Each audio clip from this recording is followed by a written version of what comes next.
मुंबई आणि आसपासच्या परिसरात फटाके फोडण्याची वेळ हायकोर्टानं 1 तासानं घटवली। 7 ते 10 ऐवजी आता 8 ते 10 2च तास फटाके फोडता येणार। उच्च न्यायालयाच्या निर्देशानुसार दिवाळीमध्ये रात्री 8 ते 10 या वेळेमध्ये कमी प्रदूषण करणारे फटाके फोडावेत। वायू प्रदूषण नियंत्रणासाठी महापालिका आयुक्त इक्बाल सिंग चहल यांना मुंबईकरांचं आवाहन। एबीपी माझाच्या दिवाळी अंकाचं प्रकाशन सोहळ्याला मुंबईचे पोलीस आयुक्त विवेक फणसाळकर यांची विशेष उपस्थिती।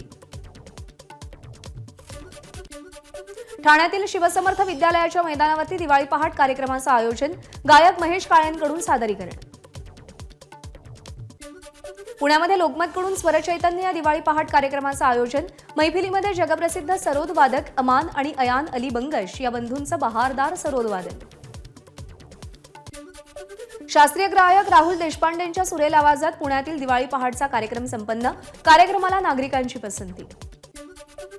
नागपूरच्या न्यू मनीषानगर भागामध्ये मित्रपरिवार ग्रुपकडून स्वरमधुर दिवाळी पहाट कार्यक्रमाचं आयोजन, कार्यक्रमाला मोठ्या संख्येनं नागरिकांची उपस्थिती। दिवाळीनिमित्त मुंबई भाजपच्या वतीनं नमो उत्सवाचं आयोजन, ठाकरे गटाचा बालेकिल्ला अशी ओळख असलेल्या शिवडी विधानसभा मतदारसंघामध्ये कार्यक्रमाचं आयोजन, तर भाजप मुंबईचे अध्यक्ष आशिष शेलार यांची कार्यक्रमाला उपस्थिती। दिवाळीनिमित्त मुंबईतील गेटवे ऑफ इंडियाला आकर्षक विद्युत रोषणाई, गेटवे ऑफ इंडियाचा परिसर रोषणाईनं उजळला। दिवाळीच्या पार्श्वभूमीवर अहमदनगरच्या कापड बाजारात नागरिकांची खरेदीसाठी प्रचंड गर्दी, बाजारामध्ये वाहतूक कोंडी होऊ नये यासाठी चारचाकी वाहनांना प्रवेश बंदी। यंदाच्या दिवाळीमध्ये पर्यावरणपूरक कंदिलाचा ट्रेंड, मुंबईच्या कंदील गल्लीमध्ये खणाच्या पैठणीच्या कंदिलांना विशेष मागणी, तर बांबू आणि कागदांच्या कंदिलांना ग्राहकांची पसंती। जळगावमध्ये सामूहिक फराळ बनवण्याचा महिलांचा उपक्रम, फराळामध्ये होणारी भेसळ टाळण्यासाठी महिलांचा अनोखा उपक्रम। रामलल्लांच्या अयोध्येमध्ये आज दीपोत्सवाचा विक्रम, संपूर्ण अयोध्येमध्ये 25 लाख दिवे उजळवले जाणार, दिव्यांमुळे संपूर्ण परिसर झळाळून निघणार। ठाण्यातील मुख्य बाजारपेठेमध्ये नागरिकांची तुफान गर्दी, दिवाळीची खरेदी करण्यासाठी ठाणेकरांची झुंबड। आपल्या लाडक्या नातीसाठी मंत्री रावसाहेब दानवेंकडून फटाक्यांची खरेदी, यावेळी दानवेंनी फटाके फोडण्याचा आनंद घेतला।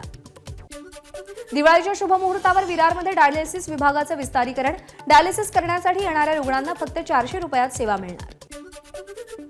दिवाळीमध्ये एसटीला प्रवाशांची पसंती, नंदुरबार बस स्थानकात प्रवाशांची मोठी गर्दी, प्रवाशांच्या नियोजनासाठी नंदुरबार बस आगारातून जादा बसेसचं नियोजन। पश्चिम रेल्वेवर आज रात्री मेगा ब्लॉक कालावधीमध्ये मुख्य हार्बर मार्गावर कुर्ला पनवेल दरम्यान विशेष लोकल चालवली जाणार। भुयारी मेट्रोतून प्रवास करण्याचं मुंबईकरांचं स्वप्न लांबणीवर, प्रमाणपत्रासह अन्य प्रक्रियेमुळे विलंब, मार्च 2024ला सेवेमध्ये दाखल होणार। यूटीएस मोबाईल ॲपला प्रवाशांची पसंती, गेल्या 2 महिन्यात 2.07 कोटी प्रवाशांकडून यूटीएस मोबाईल ॲपचा वापर, यूटीएस ॲपद्वारे मध्य रेल्वेला 22.18 कोटींचा महसूल। एमपीएससीकडून पुढच्या वर्षीच्या स्पर्धा परीक्षांचं संभाव्य वेळापत्रक जाहीर, पूर्वपरीक्षा 28 एप्रिल रोजी घेतली जाणार, राज्यसेवा मुख्य परीक्षा 14 ते 16 डिसेंबर या कालावधीमध्ये घेतली जाईल। कात्रज येथील राजीव गांधी प्राणी संग्रहालयाचं तिकीट ऑनलाईन मिळणार, त्यासाठी खास संकेतस्थळ बनवण्यात आलंय, पर्यटकांची गैरसोय लक्षात घेत ऑनलाईन तिकीट उपलब्ध असेल। शरद पवारांच्या भेटीनंतर उपमुख्यमंत्री अजित पवारांनी अमित शहांची भेट घेतली, या भेटीमुळे राजकीय वर्तुळात चर्चांना उधाण। मराठा धनगर ओबीसी आरक्षणाच्या प्रश्नावरती थेट केंद्रीय गृहमंत्री अमित शहा लक्ष घालण्याची शक्यता, अमित शहा लवकरच राज्यातील महायुतीच्या नेत्यांची बैठक घेणार। राष्ट्रवादीच्या अजित पवार गटाचे अध्यक्ष अजित पवार, राष्ट्रीय कार्याध्यक्ष प्रफुल्ल पटेल आणि महाराष्ट्राचे प्रदेशाध्यक्ष सुनील तटकरे यांच्या भेटीमध्ये शहा यांनी आरक्षणासंदर्भात लक्ष घालण्याचं सूतोवाच केल्याची सूत्रांची माहिती। आरोग्यमंत्री तानाजी सावंत यांचा पोलीस अधीक्षकांवरती दबाव टाकतानाचा व्हिडिओ, मी मुख्यमंत्र्यांचंही ऐकत नसल्याचं विधान केलंय।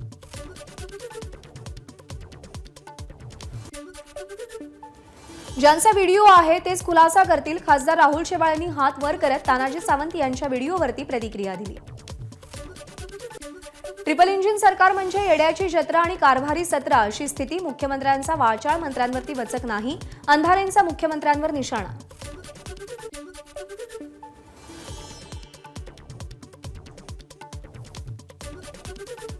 तर बिहारप्रमाणे महाराष्ट्रातही आरक्षणाची मर्यादा वाढवावी, माजी मुख्यमंत्री अशोक चव्हाण यांची मागणी, जे बिहारमध्ये शक्य आहे ते महाराष्ट्रात का नाही असा सवाल देखील त्यांनी उपस्थित केलाय।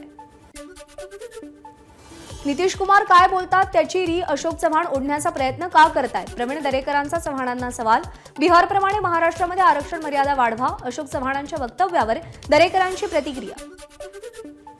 मराठा समाजानं ओबीसी ऐवजी ईडब्ल्यूएस मधून आरक्षण घेतल्यास फायदा, संभाजी ब्रिगेडचे प्रदेशाध्यक्ष प्रवीण गायकवाड यांची आरक्षणासंदर्भात मांडणी.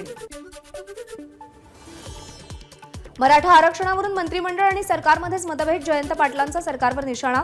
तर आरक्षणावरती सरकारनं एकत्रित भूमिका स्पष्ट करावी, जयंत पाटील यांची मागणी. शरद पवार आणि देवेंद्र फडणवीस एकाच व्यासपीठावर येण्याची शक्यता. 17 नोव्हेंबरला कोल्हापूरमध्ये मुख्याध्यापक संघाच्या अधिवेशनाला उपस्थित राहणार असल्याची माहिती. किशोरी पेडणेकर यांना कोविड डेड बॉडी बॅग घोटाळा प्रकरणी चौकशीसाठी पुन्हा ईडीचं समन्स. ईडीच्या अधिकाऱ्यांनी 23 नोव्हेंबरला चौकशीसाठी हजर राहण्यास सांगितलं. ललित पाटील प्रकरणामध्ये ससून रुग्णालयाचे डीन डॉक्टर संजीव ठाकूर पदमुक्त, तर orthopaedic surgeon doctor Pravin Devkate निलंबित. वैद्यकीय शिक्षण विभागाच्या सचिवांचे आदेश. मुंब्र्याच्या शिवसेना ठाकरे गटाच्या मध्यवर्ती शाखेवरती बुलडोझर फिरवल्यानंतर आज उद्धव ठाकरे ठाण्यामध्ये येणार. मुंब्र्याच्या शाखेला भेट देणार. ठाणे मुलुंड टोल नाक्यापासून उद्धव ठाकरेंचं जंगी स्वागत केलं जाईल. ठाण्याच्या मुंब्र्यामध्ये शाखेवरून ठाकरे गट विरुद्ध शिंदे गट वाद चिघळणार. शाखेवर बुलडोझर फिरवल्यानंतर उद्धव ठाकरे आज मुंब्र्यामध्ये येणार. ठाकरेंच्या स्वागताचे बॅनर्स फाडले गेले. माजी मंत्री नवाब मलिकांनी रुग्णालयामध्ये एकनाथ खडसेंची भेट घेतली. खडसेंच्या तब्येतीची विचारपूस केली. दुधापासून बनवलेल्या मिठाईचे दर वाढलेले असताना गाईच्या दुधाला केवळ 28 ते 30 रुपये भाव. या पार्श्वभूमीवर येत्या 14 तारखेला अहमदनगरमध्ये मंत्री राधाकृष्ण विखे पाटलांच्या घरासमोर चटणी भाकर खाऊन आंदोलन करण्याचा शेतकऱ्यांचा इशारा. मुंबई उच्च न्यायालयाकडून पालिकेतील कंत्राटी कामगारांना मोठी दिवाळी भेट. 580 कंत्राटी सफाई कामगारांना सेवेमध्ये कायम करण्याचा मार्ग अखेर मुंबई उच्च न्यायालयानं मोकळा केला. नांदेडच्या जिल्हाधिकारी कार्यालयावर कंत्राटी आरोग्य कर्मचाऱ्यांचा मोर्चा. सरकारनं कंत्राटी कर्मचाऱ्यांना कायमस्वरूपी शासन सेवेमध्ये सामावून घेण्याची मागणी. कोल्हापूरमध्ये कंत्राटी एसटी कर्मचाऱ्यांचा भीक मागो आंदोलन. एसटी सेवेमध्ये कायमस्वरूपी समाविष्ट करून घेण्याची मागणी. महाराष्ट्र केसरीनंतर सिकंदर शेखच्या मूळ गावी सोलापूरच्या मोहोळमध्ये जल्लोष. नगर परिषदेसमोर फटाके फोडून जल्लोष साजरा केला. काळंबावाडी धरणाचे पाणी पाईपलाईनद्वारे पुईखडीपर्यंत पोहोचलं. सतेज पाटलांनी पाणी पूजन केलं. दिवाळीआधी पाणी शहरात पोहोचेल असं आश्वासन दिलं गेलं होतं. पुणे शहरामध्ये जोरदार पावसाची हजेरी. पाषाणसह काही भागांमध्ये पाणी साचलं. फटाके विक्रेत्यांचं मोठं नुकसान. अहमदनगर जिल्ह्यातील अनेक ठिकाणी जोरदार पाऊस. अचानक आलेल्या पावसामुळे नागरिकांची तारांबळ. पालघरच्या टोकावडे परिसरात अवकाळी पावसाची हजेरी. अचानक आलेल्या पावसामुळे फटाके विक्रेत्यांची तारांबळ. रत्नागिरीच्या चिपळूण, खेड, दापोलीमध्ये अवकाळी पावसाची हजेरी. अचानक आलेल्या पावसामुळे बाजारपेठेतील व्यापाऱ्यांची तारांबळ. तर भात कापणीच्या हंगामामध्ये पडत असलेल्या मुसळधार पावसामुळे कोकणातील शेतकऱ्यांसमोर चिंता. रत्नागिरीच्या केळशी परिसरात अवकाळी पावसाची हजेरी. कापणीला आलेल्या भात पिकाचं मोठं नुकसान. सरकारनं पंचनामे करून नुकसान भरपाई देण्याची शेतकऱ्यांची मागणी. अवकाळी पावसामुळे महाबळेश्वरमधील स्ट्रॉबेरी पीक धोक्यात. स्ट्रॉबेरीवरती रोगांचा प्रादुर्भाव होण्याची शक्यता असल्यानं शेतकरी संकटात. कल्याण डोंबिवलीमध्ये अवकाळी पावसाची हजेरी. सखल भागामध्ये पाणी साचलं. ऐन दिवाळीच्या खरेदीवेळी पावसानं हजेरी लावल्यानं नागरिकांची तारांबळ. सिंधुदुर्गाच्या तारकर्ली समुद्रामध्ये एक पर्यटक बेपत्ता, तर तिघांना वाचवण्यात स्थानिकांना यश.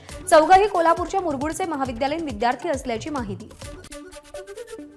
धोबीघाटचा पुनर्विकास थांबवता येणार नाही. पर्यायी व पुरेशी जागा दिली जाते आहे की नाही हे तपासण्यासाठी हायकोर्टानं कमिशनरची नेमणूक केली.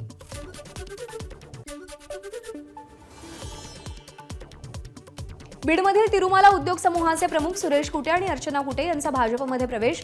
भाजपचे प्रदेशाध्यक्ष चंद्रशेखर बावनकुळेंच्या उपस्थितीमध्ये पक्षप्रवेश. विकासाच्या मुद्द्यावरती भाजपमध्ये येण्याचं ठरवल्याचं अर्चना कुटेंनी पत्रकार परिषदेमध्ये सांगितलं. वर्षा गायकवाड यांनी मुख्यमंत्र्यांना पत्र लिहिलंय. बाबासाहेब आंबेडकरांच्या महापरिनिर्वाण दिनानिमित्त 6 डिसेंबरला मुंबईमध्ये सार्वजनिक सुट्टी जाहीर करण्याची त्यांनी मागणी केली आहे. धारावी पुनर्वसन प्रकल्पाला रेल्वे भूसंपादनासाठी दिलेले 500 कोटी रुपये म्हाडाला परत. त्यामुळे म्हाडाच्या स्वनिधीतून सुरू असलेल्या प्रकल्पांना अधिक गती मिळण्यास मदत होणार आहे. नाशिकमध्ये कुणबी मराठा नोंदी शोधण्याचं काम अंतिम टप्प्यात. नाशिक महापालिका आणि जिल्हाधिकारी कार्यालय मिळून किती नोंदी आहेत याचं काम सुरू आहे. छत्रपती संभाजीनगरच्या धानोरा गावामध्ये 1,500 कुणबी नोंदी आढळल्या. ग्रामस्थांचा दावा. सगळ्या पुराव्यांची कागदपत्र उपजिल्हाधिकारी जनार्दन विधाते यांच्याकडे सादर. गुजरातमधल्या नागरिकाला रिक्षामध्ये विसरलेले त्याचे 1.5 लाखांचे दागिने परत मिळाले. वाहतूक पोलिसांनी रिक्षा चालकाचा शोध घेत दागिने परत मिळवून दिले. पनवेलच्या पळसपे फाटा इथं साई वर्ल्ड सिटी इमारतीमध्ये भीषण आग. इमारतीच्या 18व्या मजल्यावरील 3 BHK फ्लॅटमध्ये आग. शॉर्ट सर्किटमुळे आग लागल्याचा प्राथमिक अंदाज. लोअर परेल येथील भाभा बिल्डिंग इथल्या एका जनरल स्टोअरला आग. अग्निशमन दलाकडून आगीवर नियंत्रण. दुकानं आगीमध्ये जळून खाक. मीरा भाईंदर महापालिकेच्या अग्निशमन विभागामध्ये 16 फायर दुचाकी दाखल. शहरामध्ये दुर्घटनास्थळी जलद पोहोचण्यास या फायर दुचाकींचा वापर होईल. पालघरच्या कासा डहाणू महामार्गावरती भीषण अपघात. खासगी प्रवासी वाहतूक करणारी मॅजिक आणि पिकअपमध्ये जोरदार धडक. पुणे बंगळुरू राष्ट्रीय महामार्गावरती 4 वाहनांचा अपघात. मोठ्या कंटेनरची लक्झरी बस, टेम्पो आणि कारला धडक. ब्रेक फेल झाल्यानं अपघात झाल्याची माहिती. 5 लाख रुपयांची फसवणूक करणाऱ्या दोघांना पालघरमधून अटक. मांत्रिकाद्वारे गुप्तधन शोधून देतो अशी बतावणी करून फसवणूक केल्याची माहिती. गोंदियाच्या खुर्शीपार इथल्या वृद्धाची फसवणूक करण्यात आली होती. हिंगोली नांदेड महामार्गावरती संत्र्याची वाहतूक करणारा ट्रक पलटी झाला. रस्त्यावर मोठ्या प्रमाणात पडलेली संत्री नेण्यासाठी नागरिकांची गर्दी. बारामतीमध्ये एका अंध महिलेला 4 चाकीनं चिरडल्याची घटना. सदर घटना सीसीटीव्ही कॅमेऱ्यामध्ये कैद झालेली आहे. अपघातामध्ये अंध महिलेचा मृत्यू झाल्याची पोलिसांची माहिती. कौटुंबिक वादातून पोलीस पाटलाची हत्या. यवतमाळच्या कळंब तालुक्यातील खुदानपूर इथली घटना. आरोपी अटकेत. 129 कोटीचा निधी कोणी थांबवला हे तुम्हाला माहिती आहे. कोणी कितीही निधी अडवला तरी विकास होणारच. भाजपचे आमदार गणपत गायकवाड यांचं विधान. भंडाऱ्याच्या मोहाडी नगर पंचायतवरती नगरविकास संघर्ष समितीचा जनआक्रोश मोर्चा. घर टॅक्स वाढीच्या निषेधार्थ काढलेल्या मोर्चामध्ये प्रशासनाचा निषेध नोंदवला. विवेक कोल्हे हे विखे पाटलांविरोधात निवडणूक लढवणार असल्याची चर्चा. विवेक कोल्हे हे कोपरगावच्या माजी आमदार स्नेहलता कोल्हे यांचे चिरंजीव. या केवळ चर्चा असल्याचं विवेक कोल्हेंचं स्पष्टीकरण. अमरावतीच्या महाराष्ट्र जीवन प्राधिकरण कार्यालयामध्ये सरपंच आणि उपसरपंचांचं ठिय्या आंदोलन. प्रादेशिक पाणीपुरवठा योजनेचं काम कंत्राटदारांनी अचानक बंद केल्याचा आरोप. आंदोलनामध्ये वरुड तालुक्याच्या 35 गावातील सरपंच आणि उपसरपंच सहभागी. बारामतीमध्ये धनगर समाजाचं आमरण उपोषण. धनगर समाजाला आरक्षण देण्याची मागणी. गेल्या 15 दिवसांपासून वाशिम जिल्हाधिकारी कार्यालयासमोर बाबूराव वानखेडे यांचं उपोषण. अंचळ गावातील वडिलोपार्जित शेतजमीन मिळावी यासाठी उपोषणाची सुरुवात. हातमाग विणकर कुटुंबांना प्रतिमाह 200 युनिटपर्यंत मोफत वीज मिळणार. अकोल्याच्या अडगाव बुद्रुक इथं शेतकऱ्यांकडून तात्कालीन सरकारनं दिलेलं कर्जमाफीचं प्रमाणपत्र साडी चोळी सरकारला परत करण्यात आली. छत्रपती शिवाजी महाराजांची वागणुक महाराष्ट्रात कधी येणार याबाबत सरकार माहिती लपवतंय. संजय लाखे पाटील यांचा आरोप. पंतप्रधान नरेंद्र मोदी हे तर संपूर्ण देशाला आपला परिवार मानतात. मध्य प्रदेशातील बुरहानपूरमध्ये सभेवेळी देवेंद्र फडणवीसांचं प्रतिपादन. काँग्रेसला विसर पडण्याचा विकार आहे. निवडून आल्यानंतर ते दिलेली वचनं विसरून जातात. देवेंद्र फडणवीसांची काँग्रेसवर टीका. आज पंतप्रधान नरेंद्र मोदी सिकंदराबाद इथल्या परेड ग्राउंडवरती जाहीर सभेला संबोधित करणार. सायरा बानू यांची पंतप्रधान नरेंद्र मोदींनी भेट घेतली. बानू यांना भेटून खूप छान वाटल्याचं पंतप्रधान मोदींनी ट्विट केलं. केंद्रीय गृह आणि सहकार मंत्री अमित शहा आज मध्य प्रदेशमध्ये जाहीर सभा घेणार. मध्य प्रदेशातील धार आणि इंदूर जिल्ह्यातील सभांना संबोधित करणार. चिकनगुनियाचा विषाणू लवकरच जगातून नाहीसा होणार. अमेरिकेच्या आरोग्य अधिकाऱ्यांकडून चिकनगुनियासाठी जगातील पहिल्या लसीला मान्यता.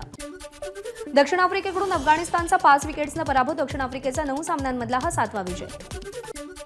आंतरराष्ट्रीय क्रिकेट काउन्सिल म्हणजेच आयसीसीमधून श्रीलंका क्रिकेटला निलंबित करण्याचा निर्णय. आयसीसी बोर्डाच्या बैठकीमध्ये घेण्यात आलेल्या निर्णयाची तातडीनं अंमलबजावणी. बाबर आझमच्या पाकिस्तानचा विश्वचषकात फुगा फुटला. पाकिस्तानचं विश्वचषकातलं आव्हान संपुष्टात आल्या जमा. जान्हवी कपूर आणि राजकुमार रावच्या मिस्टर अँड मिसेस माहीची रिलीज डेट पुढे ढकलली. 19 एप्रिल 2024 ला चित्रपट रिलीज होणार. नाना पाटेकर, सिद्धार्थ चांदेकर आणि सायली संजीव यांच्या ओले आले चित्रपटाचं मोशन पोस्टर रिलीज. 5 जानेवारी 2024 ला चित्रपट प्रेक्षकांच्या भेटीला. एबीपी माझा, उघडा डोळे बघा नीट.